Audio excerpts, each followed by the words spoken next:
என் அன்பு பிள்ளைகளே, இந்த 40 நாட்கள் தவத்தின் கனிதான் இந்த 3 நாட்களும். ஆண்டவருடைய அன்பை வெளிப்படுத்தக்கூடிய அற்புதமான நாள் இந்த தெய்வீக நாள். ஆண்டுடைய அன்பு எப்படி ஆண்டவர் தன்னுடைய அன்பை வெளிப்படுத்துகின்றார்? ஒரு அப்பத்தை எடுத்து தன் பிள்ளைகள் முன்பாக காட்டி என்ன சொல்லுகிறார்? இது என் உடல் என்று சொல்லுகிறார். அப்படி என்றால் என் உடலை, என் உயிரை உங்களுக்காக கையளிக்கிறேன். ரசத்தை எடுத்துக்கொண்டு இது என் ரத்தம் என்று சொல்லுகிறார். எனவே ரத்தத்தை நான் உங்களுக்காக சிந்த போகிறேன் என்று அவர் கொடுக்கிறார். அன்பை வெளிப்படுத்துகின்ற நாள். முழுமையாக ஒரு விழுக்காடு தன் அன்பை கொடுக்க அவர் ஆயத்தப்பட்ட நாள் இந்த நாள். நாளை வெள்ளிக்கிழமை என்ன செய்கிறது? உண்மையிலே அந்த கனி முழுமையாக படுத்து உண்மையிலே அது நமக்கு உணவாக ஆவது போல ஆண்டவர் இன்று எதை சொன்னாரோ அதை மெய்யாகவே நாளை செய்கிறார். தன்னுடைய உடலையும் ரத்தத்தையும் என்று இன்று சொன்னவர் நாளை வெள்ளிக்கிழமை என்ன செய்கிறார்? உண்மையாகவே கல்வாரி மலையிலே அவர் என்ன செய்கிறார்? தன்னுடைய உடலையும் தன்னுடைய ரத்தத்தையும் என்ன செய்கிறார்? மெய்யாகவே கொடுக்கின்றார்.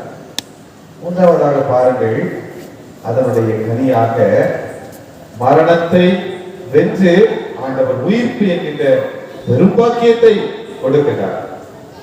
எனவே இந்த அப்பத்தை ரசத்தை புரிந்து கொள்ள முடியாமல் போனாலும் ஆண்டவர் சிலுவையில் அறையப்பட்டு மரித்ததை சீடர்கள் புரியாமல் குழப்பமாக இருந்தாலும் ஆண்டவர் இயேசு உயிர்த்த போது அவர்கள் என்ன செய்கிறார்கள்? ஆம் என்ற அன்பினுடைய வெற்றியை புரிந்து கொள்கிறார்கள். எனவே அன்பு என்பது நிச்சயமாய் வெற்றி பெறும் என்பதை ஆண்டவர் அருமையாக என்ன செய்கிறார்? அவர் சொல்லி காட்டுகிறார். அதனுடைய முதல் நாள் தான் இந்த பெரிய வியாழக்கிழமை. தன் அன்பை வெளிப்படுத்திய நாள். சீடனுடைய பாதங்களை கழுவி வெளிப்படுத்துகின்றார். அப்பத்தை எடுத்து என் உடல் என்று சொல்லி வெளிப்படுத்துகின்றார். ரசத்தை எடுத்து என் ரத்தம் இதை கொடுக்கிறேன் என்று வெளிப்படுத்துகிறார். அன்பு பிள்ளைகளே, முதல் காரியம் பாடம் கழுவுகிறார். அதன் வழியாக ஒரு பாடத்தை சொல்லி காட்டுகிறார். என்ன பாடம் என்றால், கிறிஸ்து அரசருக்கெல்லாம் அரசர். இதை ஏற்றுக்கொள்கிறீர்களா? இதை ஏற்றுக்கொள்கிறவர்கள் ஆமீன் என்று சொல்லுங்கள். கிறிஸ்து அரசர். அப்படி அரசருக்கெல்லாம் அரசராக இருக்கிறவர் பாதம் கழுவுதல் என்றால், பாதம் கழுவுதல் யாருடைய வேலை? யாருடைய வேலை? ஒரு அடிமையின் வேலை. பாதம் கழுவுதல் என்பது யாருடைய வேலை? ஒரு அடிமையின் வேலை. அந்த யூத சமூகத்திலே, அங்கே ரோமேயர்கள் சமூகத்திலே அடிமைகள் தான் பாதங்களை கழுவுவார்கள். எனவே அடிமைகள் செய்கின்ற வேலையை அரசருக்கெல்லாம் அரசராக இருப்பவர் செய்கிறார் என்றால் அவர் என்ன பாடத்தை கற்றுக் கொடுக்கிறார்? என்ன பாடம்? பாடத்தின் பெயர் என்ன? தாழ்ச்சி. தாழ்ச்சி. அதைத்தான் அம்மா சொல்லி தந்தாங்க. இதோ ஆண்டவருடைய அடிமை. நீங்கள் என் அன்பு பிள்ளைகள், உங்களுடைய வாழ்க்கையிலே எப்பொழுதெல்லாம் நீங்கள் உங்களை தாழ்ச்சியாக ஒப்புக் கொடுக்கிறீர்களோ அப்பொழுதெல்லாம் மிகப்பெரிய கனியை ஆசிரியர் ஆண்டவர் கொடுக்கிறார். குடும்பத்துல தாழ்ச்சி வேணுமா வேண்டாமா? கணவன் தாழ்ச்சியோடு இருக்கணுமா வேண்டாமா? நான் தான் அப்படின்னு இருந்தா வீட்டுல சண்டை வருமா வராதா? வரும். மனைவி தாழ்ச்சியோட இருக்கணுமா வேண்டாமா? மனைவி நான் தான் அப்படின்னு வீட்டுல சண்டை வருமா வராதா? வரும். பிள்ளைங்க தாழ்ச்சியோட இருக்கணுமா வேண்டாமா? இருக்க வேண்டாமா? பிள்ளைங்க நான் தான் அப்படி என்னைக்கு எழுப்புறாங்களோ அன்னைக்கு வீட்டுல சண்டை வருமா வராதா? வரும். இது ஒரு குடும்பத்துக்குள்ள தாய், தகப்பன், பிள்ளைங்க 3 பேரும் ஒரே ரத்தமா இல்லையா? ஒரே ரத்தத்துக்குள்ள அந்த நான் தான் என்று சொல்லுகிறாங்க. குடும்பத்துக்குள்ள பிரச்சனை வருது, சண்டை வருது. எனவே அங்கே தாழ்ச்சி இருக்கின்ற பொழுது அந்த குடும்பமா இருக்கும். எனவே தான் ஆண்டவர் என்ன சொல்ற அந்த கடைசி வார்த்தையை பாருங்க, அருமையாக, நீங்களும் செய்யுமாறு. எப்படி? நான் செய்தது போல நீங்களும் செய்யுமாறு நான் உங்களுக்கு முன்மாதிரி காட்டினேன். இப்போ ஆண்டவர் முன்மாதிரி காட்டினார். இதை நீங்க வீட்டுல போய் செய்வீங்களா? செய்வீங்களா? யாரெல்லாம் செய்வீங்க? உங்க கணவனுடைய காலை கழுவி துடைத்து நீங்கள் முத்தமிட வேண்டும். யாரெல்லாம் செய்வீங்க? கை தூக்குங்க. உடனே ஒரு ஆள் முடியாது, உடனே சொல்லுது. உங்களுடைய கணவனுடைய காலை துடைத்து முத்தமிடுகின்றவர்கள் கை தூக்குங்க. கை தூக்குங்க. ஒரு ஆண்டவன் கை தூக்காமா? யாரெல்லாம் முத்தமிடுவீங்க? ஆண்டவர் சொல்லி தராரு. நான் சொல்லி தரேன். அவர் தான் சொன்னார். இப்ப நான் சொல்லல, திரும்ப வாசினேன். தூங்குனவன எழுந்திருக்க. நான் செய்தது போல நீங்களும் செய்யுமாறு நான் உங்களுக்கு முன்மாதிரி காட்டினேன். யாரெல்லாம் ரெடி? யாரெல்லாம் ரெடி? என் அம்மா அம்மார்கள் உங்களை தான் கேள்வி கேட்கிறேன். ஒரே ஒரு அம்மா அம்மா தான் கை தூக்குறாங்க, வேற கை எனக்கு தெரிய மாட்டேங்குது. வேற யார் காலையும் சொல்ல, உங்க வீட்டை எங்க ஒரு ஆளு கேட்டு உங்க வீட்டை என் காலை தான் சொன்னேன். இங்க ஒண்ணுமா அப்பா எப்பா நீங்கள் ஈருயிரா ஓர் உயிரா சொல்லுங்க, ஈருயிரா வயிறு ஓர் உயிரா? ஒரு உயிர் தானே, நம்புறீங்களா இல்லையா? தலை கணவன், உடல் கிறிஸ்து தலை, உடல் என்னது திருச்சபை. அதுதான் கத்தோலிக்க கல்யாணத்துல சொல்லி தர்றாங்க. அப்ப தலை கணவன், உடல் என்பது மனைவி. அப்போ ஒரே உயிர். உங்களுடைய காலை நீங்களே கழுவ மாட்டீர்களா? உங்கள் காலை நீங்கள் தொட்டு வணங்குவது தவறா? சொல்லுங்க. சார், இப்ப அடுத்த கேள்வி. உங்கள் மனைவியின் காலை கழுவி நீங்கள் முத்தமிடுகின்ற தகப்பன்மார்கள் இன்னைக்கு போய் வீட்டுல போய் முத்தமிடுவீர்களா? உங்கள் மனைவியின் காலை கை கொடுங்க. என் மனைவியின் காலை நான் கழுவி முத்தமிடுவேன். கை தூங்க. முத்தமிட என்னால முடியும், என்னால முத்தமிட முடியும் என்று சொல்றாங்க. அதை கை தூங்களேன்.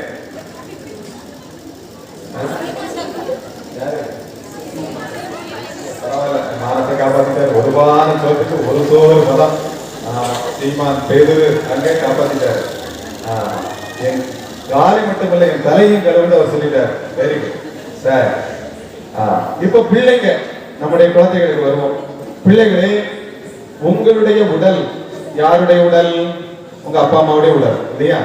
உங்களுடைய ரத்தம் யாருடைய ரத்தம்? உங்க அப்பா அம்மாவுடைய ரத்தம். எனவே ரத்தத்தின் ரத்தமா சதையும் சதையுமா இருக்கின்ற உங்கள் அப்பா அம்மாவுடைய கால்களை கழுவி நீங்கள் வீட்டுல போய் இன்னைக்கு முத்தமிட முடியுமா? யாரெல்லாம் முத்தமிடுவீங்க? கை தூக்குங்க. அங்கே 1, உடனே கை தூக்குறாங்க. இங்க 2, 3, அங்க 4.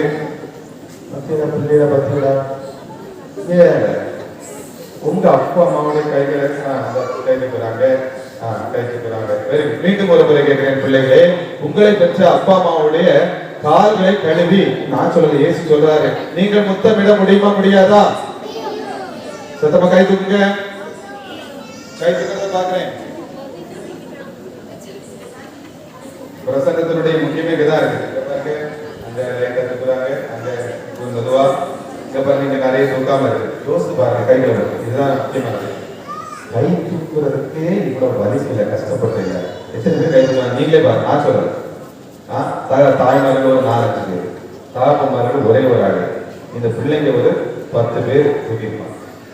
ஒரு கையை தூக்குறதுக்கு நம்ம அப்பா நம்ம அம்மா கையை தூக்குறதுக்கு இவ்வளவு வலி எடுக்குன்னா, ஆண்டவர் இயேசுநாத சுவாமி 12 பேர் யாருன்னே தெரியாது, எங்கெங்கெல்லாம் 12 பேர் அழைச்சி அவங்க காலை தொட்டு அவர் முத்தமிட்டார்னா எவ்வளவு பெரிய விஷயமா இல்லையா? சொல்லுங்க. இந்த அளவுக்கு அவர் தன்னை தாழ்த்தி பாட சொல்லி தர்றாரு.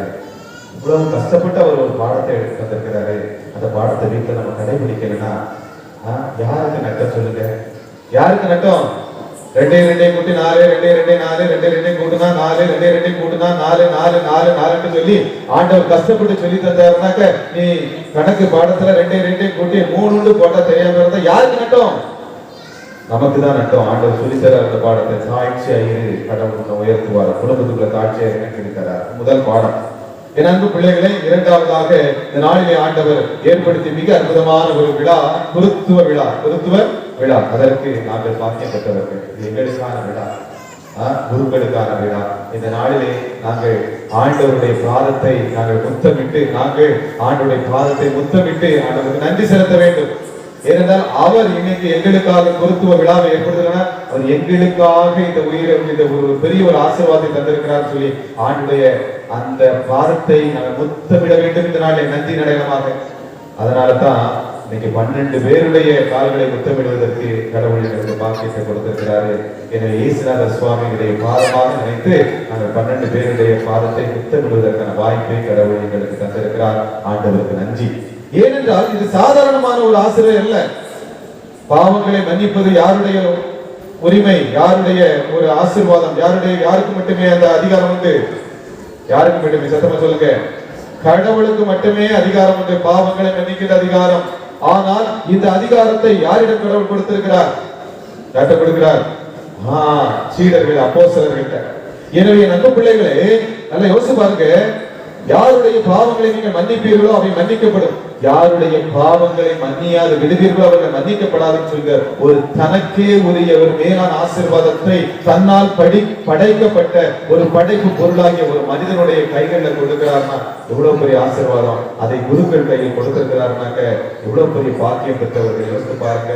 எனவே நான்கு பிள்ளைகளே, இன்று நாங்கள் கடவுளுக்கு நாங்கள் அர்ப்பணிக்கப்பட்டிருக்கிறோம் என்றால் ஆண்டவருக்கு நாங்கள் நன்றி செலுத்த கடமைப்பட்டிருக்கிறோம். இவ்வளவு பெரிய பாக்கியத்தை கடவுள் தந்திருக்கிறாரு. இயேசு சுவாமி, உங்களுடைய அதிகாரத்தை நீர் எங்களுக்கு தந்ததற்காக, பாவிகளாக எங்கள் கையில் கொடுத்ததற்காக நன்றி என்று சொல்லி ஒவ்வொரு குருவும் ஆண்டுடைய பாதத்தை சாட்சாங்கமாக உங்களுக்கு நன்றி செலுத்த கடமைப்பட்டிருக்கின்ற நாள் தான் இந்த தெய்வீக நாள். எனவே குருக்கள் ஒவ்வொருவருக்கும் இந்த ஒரு ஆனந்தமான நாள், பொக்கிஷமான ஒரு நாளாக இந்த நாள் என்ன செய்கிறது, அமைகிறது. இரண்டு பிள்ளைகளை மூன்றாவதாக பார்க்கின்ற பொழுது ஆண்டவர் இன்னைக்கு எதை ஏற்படுத்தி திருநாள், நற்கருணையை ஏற்படுத்திய திருநாள். சரியா? அதனால நம்ம எல்லாருக்கும் இன்னைக்கு விழா. எல்லாரும் நற்கருணை வாங்கியிருக்கீங்களா?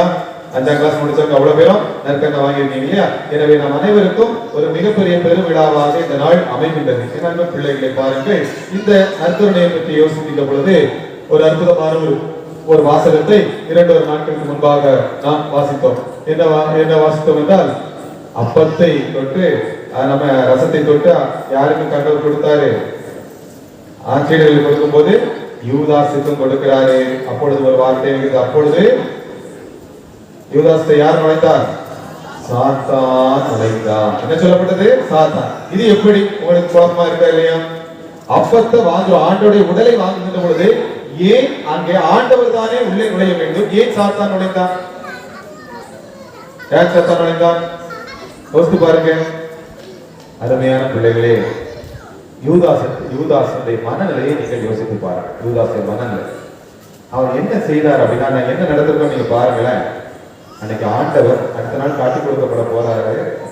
அன்னைக்கு காட்டி கொடுக்கப்பட போறாரு. அடுத்த நாள் அவர் கொல்லப்பட போறாரு. அப்ப அவருடைய மனநிலை எப்படி இருக்கும்? எப்படி இருக்கும் யோசித்து பாருங்க. ஒரு நடுக்கத்தோடு இருக்கும். எந்த நடுக்கம் எப்படிப்பட்டது என்றால், இரத்த வியர்வை வியர்க்கிறார்கள். அப்போ இயேசு சுவாமி அந்த நேரத்திலையும் ஒரு பதட்டமான, நாளைக்கு நான் சாக போறேன் அப்படிங்கிற ஒரு பதட்டமான சூழலையும் அதை என்ன செய்யறாரு? தனக்கு அப்படியே ஒப்பு கொடுக்கப்பட்டு அதை அப்படியே கையடிக்கிறார். தன்னுடைய சீரத்தை கையடிக்கிறார். இது என் உடல்ப்பா, என்னுடைய இரத்தப்பா, நான் என்ன சாப்பிடுங்க அப்படின்ட்டு அவர் மன வேதனையோட தன் பிள்ளைகளோட இருந்து அவர் கடைசி ராவுல இன்னைக்குதான் கடைசி நாள் உங்களோட சாப்பிட போறேன், இதுக்கப்புறம் உங்களோட கூட நான் இருக்க மாட்டேன்டா, நான் உங்களை பார்க்க முடியாது பிள்ளைகளே, உங்களை நீங்க என்ன பார்க்க முடியாது, கடைசி நாள் சொல்லும் போது அவருக்கு மனசு எப்படி இருந்திருக்கும்? லாசருக்காக அவர் என்ன செய்தார்? லாசர் இறந்த போது அவர் என்ன செய்தார்? கண்ணீர் விட்டு அழுதார். அப்படின்னா பாத்துங்க, நான் 12 அப்போஸ்தலர்கள் நினைச்சு எவ்வளவு வேதனையோட அவங்க பிரிய போறேனே அப்படின்ற ஒரு வேதனையோட அதை செய்திருக்கார். அப்போ அவருடைய முகம் எப்படி இருந்திருக்கும்? அவருடைய உணர்வு எப்படி இருந்திருக்கும்? அப்போ எல்லாரும் யாருடைய முகத்தை பார்த்திருக்கணும்? இயேசுடைய முகத்தை பார்த்துக்கிட்டே இருக்கணும். ஆனால் எல்லாரும் இயேசு செய்யறது வித்தியாசம். அது பேர் அவரு என்ன செய்யறாரு? இடுப்புல துண்டை கட்டிட்டு காரணம் கிளம்புறாரு. ஒவ்வொருத்தரும் ஆண்டவர் செய்யறதை அப்படி பார்த்துருக்காரு. என்ன புதுசா செய்யறாரு, ஒரு சைஸா இருக்கிறாருன்னு சொல்லிட்டு நம்முடைய குருவை பார்த்து அவருடைய எல்லாருடைய கண்களும் குருவு மேல இருக்கு. ஆனா ஒருத்தருடைய எண்ணம் எங்க இருக்கிறது? எங்க இருந்தது? எங்க இருந்திருக்கோம்? இயேசுவை எப்படி காட்டி கொடுக்கலாம்? ஏன்னா ஒரு வேலைக்காக காசு வாங்கிட்டான். அப்போ இந்த காசு வாங்கினதுக்கு அப்புறம் மூளை ஃபுல்லா என்ன இருக்கும்? இவர் எப்படி காட்டி கொடுக்கலாம், எப்படி காட்டி கொடுக்கலாம், எங்க வச்சு காட்டி கொடுக்கலாம், எப்படி போகலாம், எப்படி முத்தமிடலாம், அவர் எங்க இருப்பார், எங்க மனசு ஃபுல்லா அவனுக்கு எப்படி காட்டி கொடுக்கலாம் என்றுதான் மூளை முழுவதும் நிறைந்திருக்குமே தவிர அங்க இயேசுடைய வேதனையோ, இயேசுடைய முகமோ, இயேசு செய்த காரியமோ, இயேசு அந்த பாதங்களை கழுவி எதுவுமே அவன் கண்டுக்கு நினைச்சிருக்காது, வந்திருக்காரு. யோசித்து பாருங்க. சில பேர் இப்படி பிரம்ம பிடிச்ச மாதிரி யோசிச்சுட்டே இருப்பாங்க. ஏத்தாரு ஐயா ஆண்டு முடிச்சு பார்ப்பாங்க. ஏன்? அந்த மட்டம் ஃபுல்லா வேறு சிந்தனை நிறைந்திருக்கிறது. எனவே இவனுடைய மூளை முழுவதும் இயேசுவை எப்படி காட்டி கொடுக்கலாம் என்றுதான் நினைத்திருந்ததுடைய அந்த இயேசுவை பற்றி தன்னுடைய கண்ணால் கண்டு அவருடைய உணர்வுகளை புரிந்து கொள்ள முடியாத நிலையில் இருந்தான். அவருடைய மனம் அப்படி இருந்துச்சு. 2வது பாருங்க, அருமையானவர்களே, அங்க பேரு ஈராயின் பாதங்களை கழுவுவது, ஐயோ விடவே மாட்டேன், ஆண்டவரின் மேலானவர் என்று சொல்லி ஆண்டவர் ஆராதிக்கிறார். அவர் சொல்றாரு, அப்படின்னா துன்பத்துல எனக்கு பங்கு கிடையாது, அப்படின்னா முழுவதும் உடன்பட்டு இருக்கிறார். ஆண்டவர் செய்யறத நினைச்சு ஐயோ ஆண்டவரே ஒருத்தர் கூறிக்கிட்டு இருக்கிறாரு. ஆனால் இவன் மனசுக்குள்ள என்னதான் இருக்குது? பணம். மனசுக்குள்ள என்ன இருக்குது? செல்வம். எப்பா காட்டி கொடுத்துன்னா அடுத்தது என்ன இருக்கும்? கண் முன்னால் ஒப்பந்த செல்வமாக ஆண்டவர் இயேசுவை வைத்துவிட்டு இவன் எதை நினைக்கிறான்? 30 வெள்ளிக்காசு நினைக்கிறான். அன்பு பிள்ளைகளே, ஆண்டவரை ஆராதிப்பதை விட்டு விட்டு செல்வத்தை ஆராதிக்க மனசு ஆரம்பிச்சு. அப்ப இப்படிப்பட்ட ஒரு மனதை யார் புடிச்சுக்கிறான்? யார் பிடிப்பா? சாத்தான். அதான் பாருங்க, இயேசுவை காட்டி கொடுக்கும் எண்ணத்தை அழகை சீமோனின் மகனாகி யூதாஸ் இஸ்கரியோத்து உள்ளத்தில் எழச் செய்திருந்தது. அப்போ மனசுக்குள்ள விதைச்சாச்சு. இவன் இங்க இந்த ராபோஜன இந்த வேளையில அவன் அதே நினைச்சிட்டு இருந்தனால அவன் நினைச்சுக்கிட்டு ஆண்டவரை நினைக்காம என்ன செய்தான்? உடலை வாங்குறான். உடலை வாங்குற இயேசுவை நினைச்சு வாங்கல. அவன் என்ன புள்ள அங்க இருந்தனால ஆண்டவரே உள்ளத்துல வந்தாலும் இவன் ஆண்டவரை நினைக்கவே இல்ல. முழுக்க முழுக்க ஆண்டவருக்கு எதிரான காரியத்தை நினைச்சான். இவன் தான் நமக்கு தேவை அப்படின்னு சொல்லி அவனுடைய உள்ளத்துக்குள்ள வந்து உட்கார்ந்துட்டான். அதனால என் அன்பு பிள்ளைகளே, இறுதியாக இந்த பாடத்தை சொல்கிறேன். நம்ம பலவீனமா இருக்கலாம், பாவம் செய்யற பிள்ளைகளா இருக்கலாம். ஆனா ஒன்றே ஒன்று மட்டும் கேட்டுக்கொள்கிறேன், எப்பொழுது நீங்கள் பூசைக்கு வர்றீங்களோ பண்ணாதீங்க. புரியுதுங்களா? நம்ம சோர்வா இருக்கும், ஆனா திருப்பலி நேரத்துல மட்டும் சோர்வா இருக்கும். எப்படி இருந்துச்சுக்கோங்க, கஷ்ட நஷ்டம் ஏதோ இருந்துக்கலாம். பலி பூசை நேரத்துல உங்க எண்ணத்தை கடவுளுக்கு ஒப்பு கொடுங்க. வேற எங்கேயும் அந்த சிந்தனை ஒப்பு கொடுக்காதீங்க. இரண்டாவது, என் அன்பு பிள்ளைகளே, ஆண்டவரை இதோ எனது உடல் என்று சொல்லி அங்கே ஆண்டவரை எடுத்து எழுதிட்டு செய்கிற பொழுது தயவு செய்து கைகளை குவித்து ஆராதி. எல்லாரும் ஆராதி, கடவுளை ஆராதி. நிறைய பேர் அப்படியே இருப்பாங்க. அதான் அந்த தம்பிகிட்ட சொன்னேன், இந்த பூசை தந்தை முதல் தூய ஆவியானவர்னு சொல்றேன். கால் மேல காலை போட்டு தம்பி பாவம் அதுக்காக ஒரு குழந்தை, அந்த தம்பி ஒரு குழந்தைன்னு சொல்லும் போது அவன் அறியல. கால் மேல கால் போட்டு அப்படியே இருக்கலாம். சில அந்த பூசை நேரத்துல மற்ற வேலைகளை ரொம்ப அப்படியே செய்வாங்க, அங்க எங்கன்னு ஓடுவாங்க. வரி பூசை நேரத்துல எந்த வேலை இருந்தாலும் நம்ம என்ன எங்க இருக்கணும்? 1000 வேலை இருக்கட்டும், அதுக்கு முன் தயாரிப்பு எல்லாம் செய்யணும். ஆனா அந்த நேரத்துல நம்முடைய சிந்தனை ஃபுல்லா பூசையில இருக்கும். தயவு செய்து பிள்ளைகளை நான் அன்போடு கை குவித்து பூசை நேரத்துல உங்க இருதயத்தை கடவுள்கிட்ட கொடுங்க. அந்த இருதயத்துல ஆண்டவர் என்ன செய்ய வந்து அமர்வார். எனவே அங்கே ஆண்டவர் நற்கனைகளை வரும்போது, அவர் உள்ளத்துல வரும்போது அது யாருடைய அரசாட்சி நடக்கும்? ஆண்டுடைய அரசாட்சி நடக்கும். நீங்க ஆண்டவரே நினைக்காம அப்படி இருக்கும்போது ஏதோ அந்த பூசையில நீங்க நற்கனை வாங்க வரும்போது கைகளை குவித்து வாங்க. ஆண்டவரே இயேசுவே வாரும், இயேசுவே வாரும். அங்க இருந்து நீங்க நற்கனை பாட்டு பாடிட்டே இருப்பாங்க. இயேசுவே உள்ளத்தில் வாரும் நினைச்சுக்கிட்டே வாங்க. எல்லாத்துக்கும் தூர போடுவோம். எல்லாத்தையும் பாருங்க, இயேசு மட்டும் நீங்க உள்ளத்துல ஆண்ட வருகிற பொழுது உங்க வீட்டுல இயேசுவின் அரசாட்சி நடக்கும். நீங்க ஆண்டவரை நினையாத போதுதான் உண்மையிலே அழகையினுடைய அரசாட்சி நடந்துவிடும். எனவே தான் இந்த நாளை கேட்டு அழகை நம்முடைய இதயத்திலே இடம் பிடித்துவிட கூடாது. யூதாசுடைய உள்ளத்திலே அழகை நுழைந்தது போல நம்முடைய உள்ளத்தில் அழகை நுழைய விட கூடாது. எனவே ஆண்டவர் இயேசுவை நாம் நினைச்சு எப்பொழுதும் நினைக்கிறோம். அதனால ஆண்டவர் என்ன சொல்றாரு? இதை என் நினைவாக செய்யுங்க. 2வது வாசகத்துல அவர் சொல்றாரு, என்ன நினைவாக செய்யுங்க. நினைவுகள் சொல்ற ஆண்டவரை நினைங்க. மற்ற இடத்துக்கு குப்பையை தூரப்பட்டிருக்க ஆண்டவரை நினைங்க. அதே மாதிரி முதல் வாசகத்துல என்ன சொல்லப்படுகிறது? முதல் வாசகத்துல பழைய பாஸ்கா உணவை உண்டுகின்ற பொழுது என்ன செய்தாங்க? கோவில் கொடுத்தாங்க, ஆயத்தமா நின்று தயாரிப்போடு இருக்காங்க. அதே போல ஆண்டவரே நாம் உள்ளத்தில் வாங்குவதற்காக என்ன செய்யணும்? பலிபூசையில தயார் மனநிலையில் இருக்க வேண்டும் என்று அன்புடைய ஆண்டவர் இந்த திருச்சபை வழியாக கற்றுக் கொடுக்கிறார். இந்த வழிபாட்டை முழுமையாக பங்கு கொள்வோம். ஆண்டவருடைய ஆசீர்வாதத்தை நிரம்ப பெறுவோம். ஆமென்.